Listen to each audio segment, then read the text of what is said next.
wawazifumu lero ndabwera ndi nkhani yokhuzana ndi mtsikana Usho.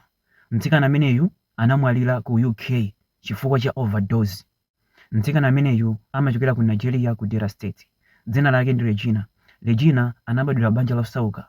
Mayi ake amathamangathamanga ti mabizinesi ta m'mudzi.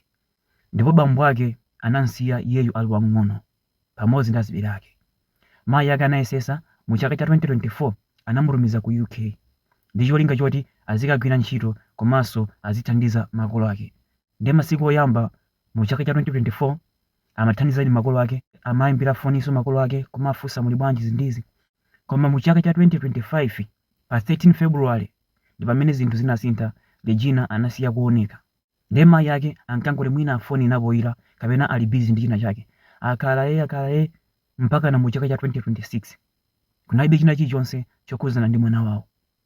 Ndi kenako mayi ake anambodabwa, panopa nde tikupita kuchaka, mwanayu sakupezeka, china chilichonse chokhuzana ndi iyeyu sili kumva zikukhala bwanji. Kenako anampeza bloga wamkulu Tunde Edinanti amene amakhalanso kunja. Atamfikira adamuwuza kuti ndi mwana wanga amakhala chakumweko koma mpaka na pano sindimayankhulana naye. Foni yake sigwira, foni samayimba, koma poyambapo ankayimba daily. Ndipo dzina lake ndi Regina, anampasa ma details okhuzana ndi Regina. Kenako Tunde Edinanti anapanga post. Atapanga post anthu comment section anayamba kuyankhula. Mtsikana amene tikumudziwa, mtsikana amene anamwalira miyezi itatu yapitayo, anamwalira pamodzi ndi chibwenzi chake, anapanga overdose. Ndiye umu ndi mmene zinalili. Regina atafika ku UK amagwira ntchito. Kenako anakumana ndi mzungu. Mzunguja anambopanga naye chibwenzi. Apanga naye chibwenzi, mzunguja anampanga introduce Regina ku madrugs. Anambosula madrugs limodzi ngati ka chibwenzi. Zotsatira zake tsiku lina anapanga overdose mzunguyo komanso Regina. Ndi Regina anamwalira, mzunguyo anamwalira. Umu ndi mmene zinalili. Ndi mayi yake atamva izi anaswa zochita. Mwana wawo anafera kunja ndipo anayikidwa kunjako, iwo asakudziwa.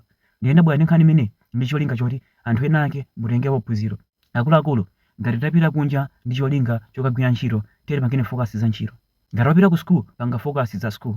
Pala anthu ena amapita kunja mumambojoyina magulu ama gangster, ena amapita kunja mumambopanga zinthu zosakhala bwino chifukwa choti mwakumana ndi anthu akumene kwako mwalinga ngati anzanu akupanga ni introduce to zinthu zina zake zosakhala bwino, inenso nkumalingeka. Atsikana ena amapita kunja ndi cholinga choti akagwira ntchito, zotsatira zake kukayamba uhule chifukwa akumana ndi azinzawo apanga za uhule. Akuluakulu ngati munapitira ntchito pangani za ntchito, osapanga mix. Mukapita kwina kwake ndi target, pangani za target. Osajoyina easy. Zotsatira zake umafa ngati galu. Chimodzimodzinso mmene anampangira introduce Regina koma drug. Anali mwana bwinobwino, anapita kumeneko ndi mavuto, koma zotsatira zake panalibe sogolo. Tsogolo lake linawonongeka, anamwalira, even mayi yake samadziwa. Ndi zinthu zopvetsa chisoni kwambiri.